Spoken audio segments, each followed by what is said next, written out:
para diminuir o contágio da Covid-19. É da Itália que O novo coronavírus. Deus, a mensagem fique em casa. A taxa de O isolamento. Papa Francisco caminhou embaixo da chuva na Praça São Pedro vazia. que a Covid-19 Em época de quarentena, álcool gel. Olá, tudo bem? Eu sou o Josué Cândido, esse é o nosso segundo vídeo de uma série Deus e a Pandemia, uma série produzida pelo Instituto Paulista de Juventude como uma proposta de formação durante a nossa quarentena. E o tema de hoje é Deus castiga? Deus é um Deus castigador, um Deus vingativo? Eu acho que todo mundo deve trazer alguma imagem da infância de quando aprontava alguma coisa e criança sempre apronta, e aí o adulto falar pra gente, olha que Deus castiga, e a gente mesmo que inconscientemente acaba trazendo essa imagem de um Deus que castiga, de um Deus castigador, vingativo, e isso fica aquela imagem de um Deus autoritário, ameaçador. Essa imagem, ela tem um fundamento na Bíblia. Ela não é totalmente fantasiosa, né? Mas para a gente entender essa imagem que está na Bíblia, é preciso primeiro que a gente tenha uma forma de ler a Bíblia. Ou seja, a Bíblia, por mais que isso possa te desapontar, não foi escrita para você ler. Ou seja, quem estava escrevendo os livros da Bíblia não imaginava que existia um país na América do Sul, 2.000, 3.000 anos depois que ele escreveu, que ia falar, pega, isso aqui foi escrito para mim, velho. Não é bem assim, né? Então, a Bíblia, ela necessita de um método de leitura. Ela precisa de uma interpretação. E eu posso até decepcionar muita gente, mas não existe uma leitura verdadeira da Bíblia. Toda leitura, ela é sempre uma interpretação. Agora, essa interpretação, ela pode ser uma boa interpretação, uma interpretação plausível, baseada em estudos científicos, ou ela pode ser uma interpretação falsa. Mas não existe uma interpretação que a gente possa dizer, essa aqui é a interpretação definitiva, é a verdade inviolável para todo sempre. Não. O que os teólogos, os exegetas da Bíblia, os hermeneutas, pessoas que estudam a Bíblia fazem, é melhorar a nossa interpretação, corrigir essa interpretação. E com essa correção, com esse trabalho coletivo dessas pessoas, desses estudiosos, é que a nossa visão sobre a Bíblia vai melhorando. E a gente vai tendo uma compreensão melhor, mais alargada sobre o que é a Bíblia, o que é a palavra de Deus. Ou seja, nós cristãos e cristãs, a gente parte de um dado, que é a revelação. A revelação é a palavra de Deus. E como é que a gente deve interpretar essa palavra? Porque não é o próprio Deus quem escreve a Bíblia. A Bíblia pode até ser inspirada em Deus, mas ela não é escrita por Deus, ela é escrita por pessoas.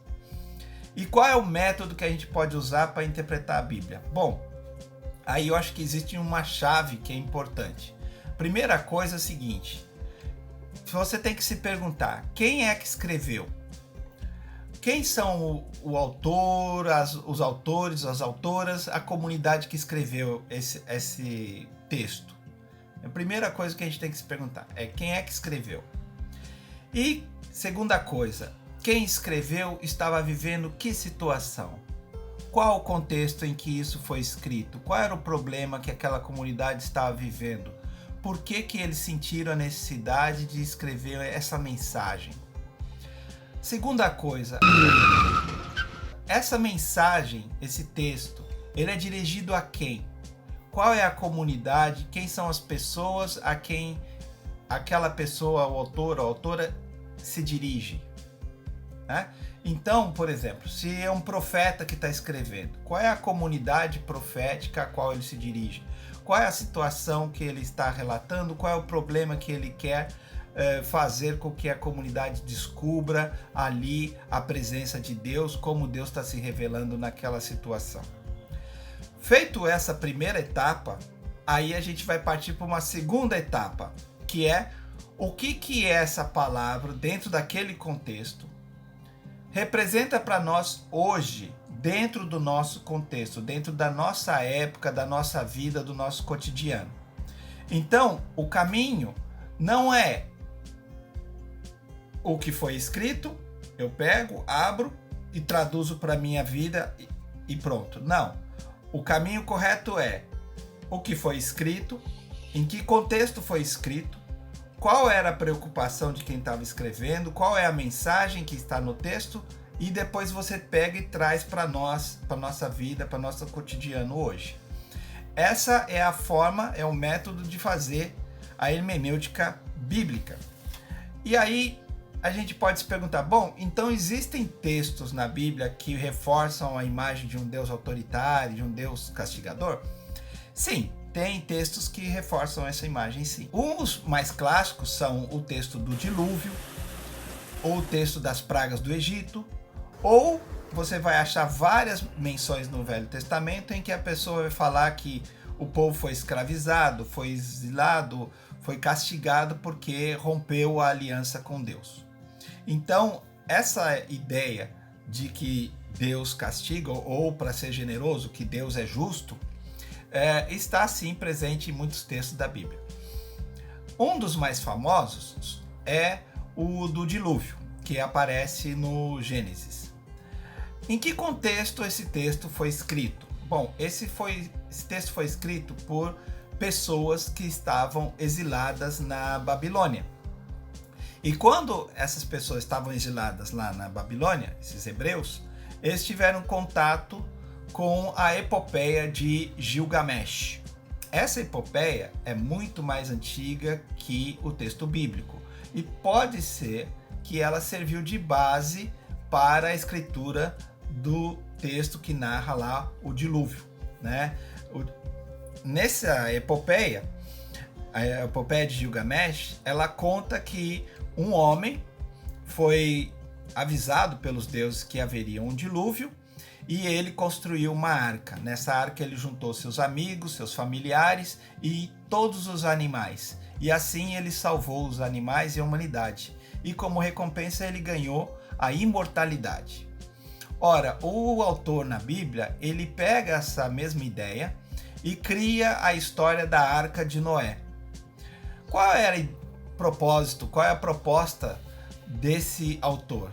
Bom, ele quer falar de uma maneira simbólica. Ele quer fazer com que as pessoas entendam que Deus tem um propósito para a humanidade, né? Então ele pega o mito do dilúvio. Esse mito ele já estava presente dentro do imaginário das pessoas, ele já fazia parte das narrativas populares. Só para vocês terem uma ideia, foram catalogados 288 relatos, narrativas sobre o dilúvio na Mesopotâmia e no Oriente Médio. Então quer dizer que era um relato bem popular, era uma coisa que estava na cabeça das pessoas e que já tinha se transformado em um mito. E ele pega essa base para construir uma mensagem. Qual é a mensagem que ele quer passar? É que Deus quer regenerar o gênero humano. O gênero humano tinha sido marcado pelo pecado de Caim, que assassinou o seu irmão Abel.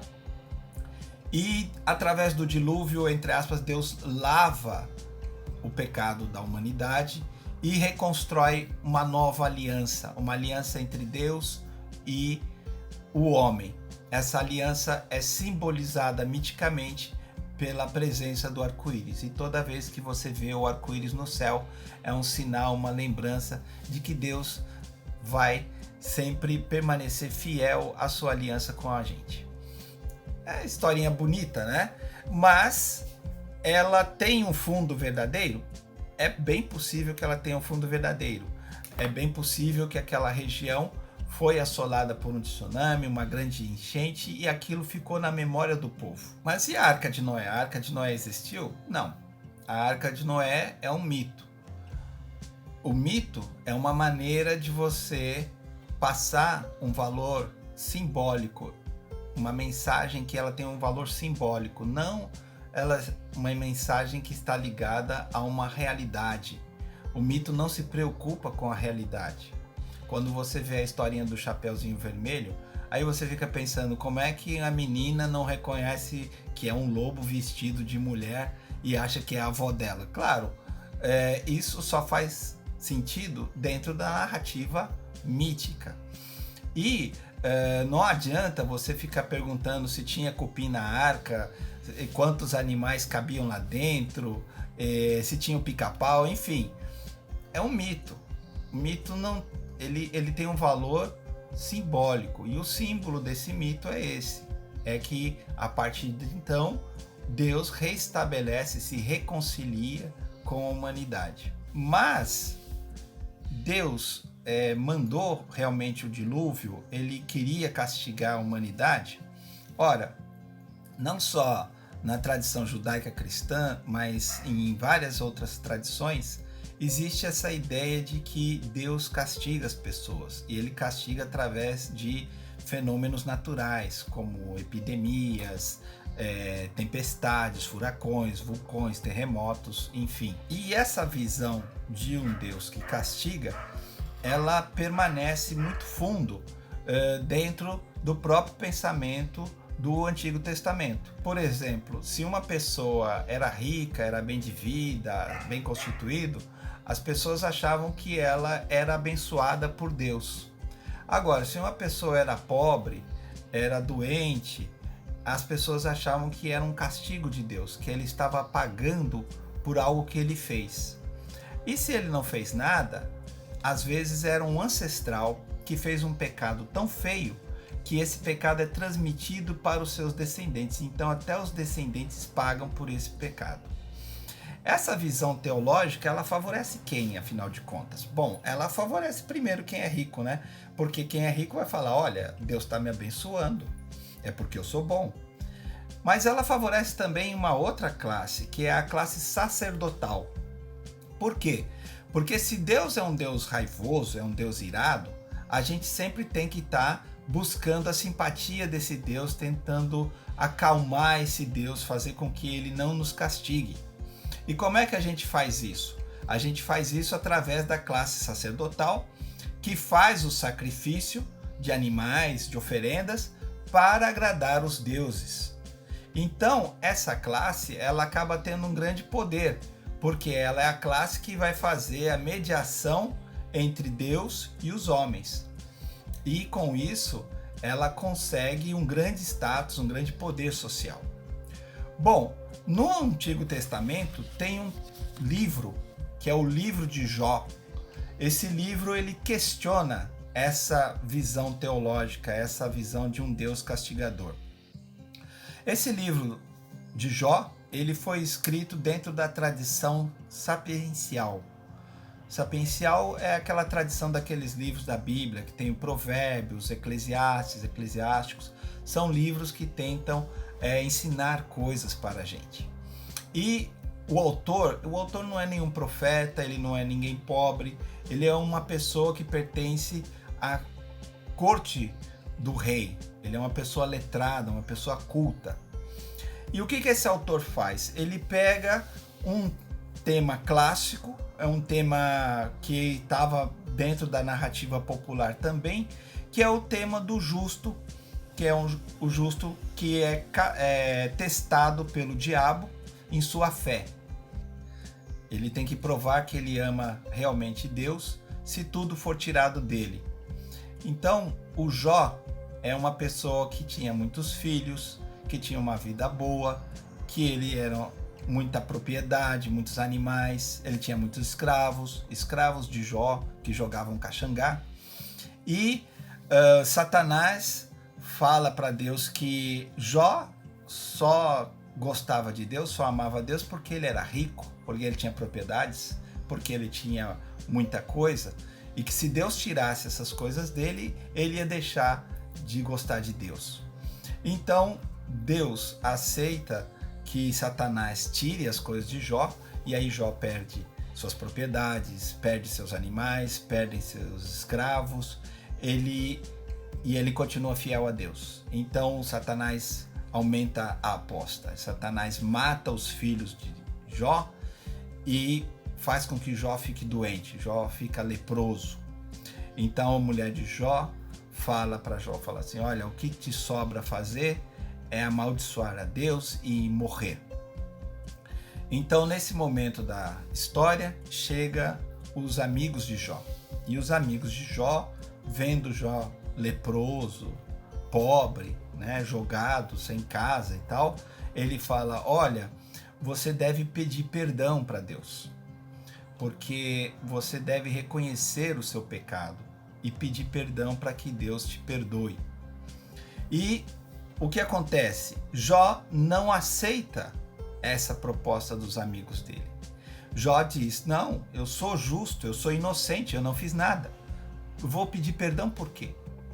E aí os amigos de Jó insistem, eles falam assim, alguma coisa você fez, porque você está sendo castigado por Deus, você é culpado. E Jó insiste na sua inocência. Qual é a lógica que está por trás na cabeça dos amigos de Jó? A lógica é a seguinte, Deus é justo, se está acontecendo isso com Jó, é porque Jó pecou. Logo, Jó deve pedir perdão pelo seu pecado. Ora, não cabe na cabeça dessa teologia, dessa forma de pensar, que o próprio Jó possa ser inocente, que o Jó não fez nada, que muitas vezes a pessoa ser pobre, a pessoa está sofrendo alguma injustiça, é culpa de um pecado que não é o pecado dele como pessoa, mas é um pecado social. É o pecado da divisão injusta da riqueza na sociedade. É o que sobra na mesa de uns e falta na mesa de outros. E isso não é culpa da pessoa onde ela passa fome, onde não tem o que comer. É culpa de quem está com mais do que devia. Então, o Jó, ele se recusa a aceitar que ele é o culpado da sua própria situação, da própria condição em que ele está vivendo. E aí, qual é a resposta que o livro de Jó dá? Bom, o livro de Jó, infelizmente, ele não apresenta uma solução, ele só apresenta um problema. E o que o livro de Jó quer destacar para a gente? Ele quer destacar uma coisa que é muito séria, que é a violência religiosa. O que seria isso, violência religiosa? É que quando a gente pega uma pessoa que é pobre e ainda fala para a pessoa que ela está sendo castigada porque Deus não gosta dela, porque ela é culpada da sua própria situação, você aumenta o sofrimento dessa pessoa. Então, além dela estar com a condição de passar fome ou por estar doente, ela ainda tem que carregar essa pecha, essa acusação de que Deus não gosta dela, de que ela é um pecador, de que o sofrimento que ela está vivendo é merecido. E isso ainda é muito comum hoje. Ainda tem muita gente que pensa assim. Infelizmente, quando apareceu a epidemia da AIDS, muitos religiosos diziam que aquilo era uma doença para castigar os gays. Vejam que absurdo.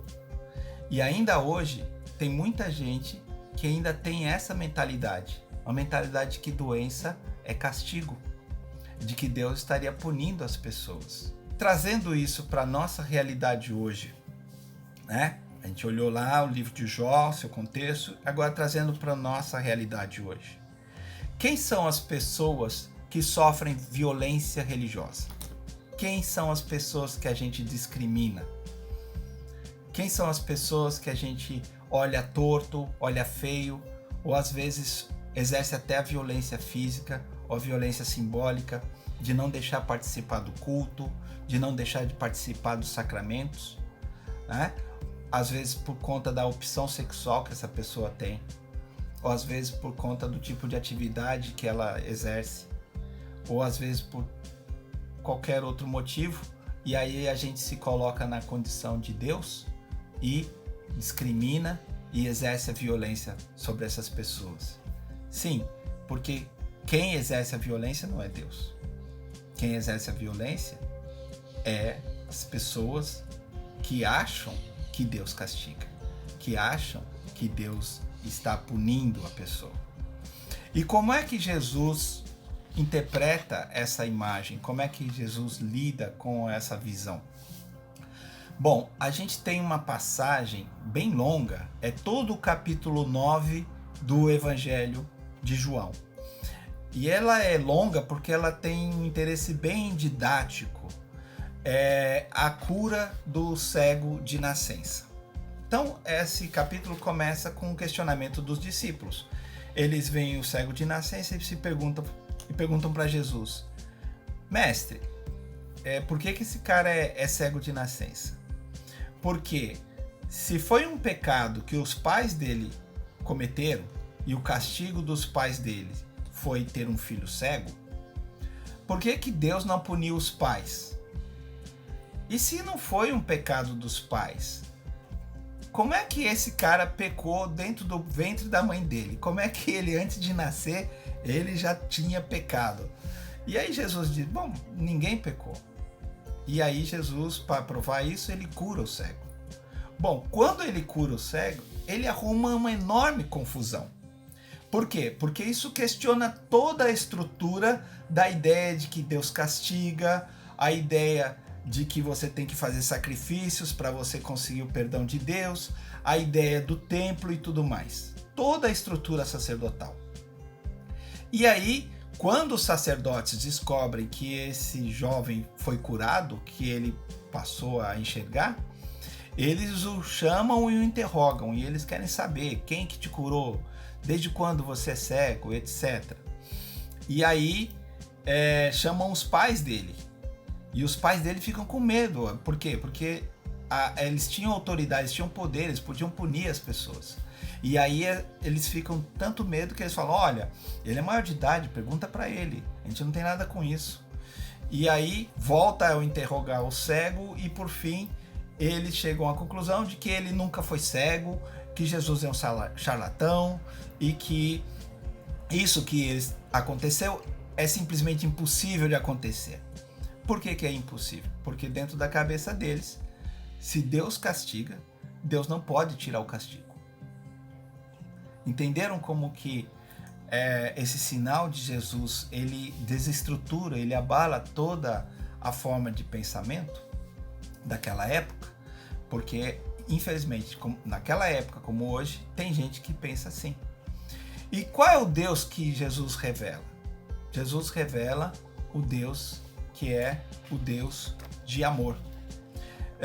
Como está escrito na Bíblia, novamente no Evangelho de João, João 3,17, diz a Bíblia: de fato, Deus enviou o seu Filho ao mundo, não para condenar o mundo, e sim para que o mundo seja salvo por meio dele.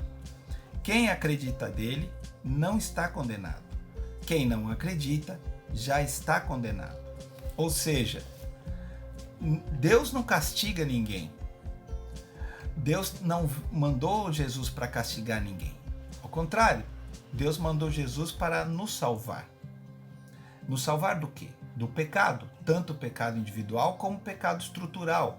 Como o pecado que gera essa situação de violência social, econômica, política e religiosa também. Ele veio para nos libertar dessas imagens. O que ele diz? Ele diz que Deus não condena as pessoas. As pessoas é que se condenam a si mesmas. Ou seja, quando você escolhe fazer o mal, o erro é seu. Então, se você resolve que vai quebrar o isolamento social e vai convidar as pessoas a fazer uma festa na sua casa e aí todo mundo contrai coronavírus, é Deus que castigou você? Não, de jeito nenhum. É você que realizou algo que é errado e está pagando por isso, pelo seu erro. Então, Deus nos deu a liberdade, mas deu junto com a liberdade a outra parte, que é a responsabilidade. Ou seja, toda vez que nós fazemos uma coisa, nós respondemos por ela. Seja essa coisa boa ou má, nós vamos responder. Bom, e aí você me pergunta, Então, se Deus não castiga, se Deus é bom, se Deus, como um pai ou uma mãe amorosa, Ele quer o nosso bem e Ele sofre toda vez que Ele vê um filho, uma filha doente, um filho, uma filha passando fome, e Ele se comove e Ele procura o nosso bem sempre. Como é que explica que existam epidemias como a que a gente está vivendo agora? Será que isso faria parte de um plano secreto de Deus para a humanidade e que nós somos incapazes de entender que plano é esse? Será que Deus escreve certo por linhas tortas? Bom, isso é o tema do nosso próximo vídeo. Continue acompanhando a gente nessa série. Se inscreva no nosso canal, curta o nosso vídeo, porque curtir é importante. Cada vez que você curte, amplia o nosso alcance e aí a gente atinge mais pessoas.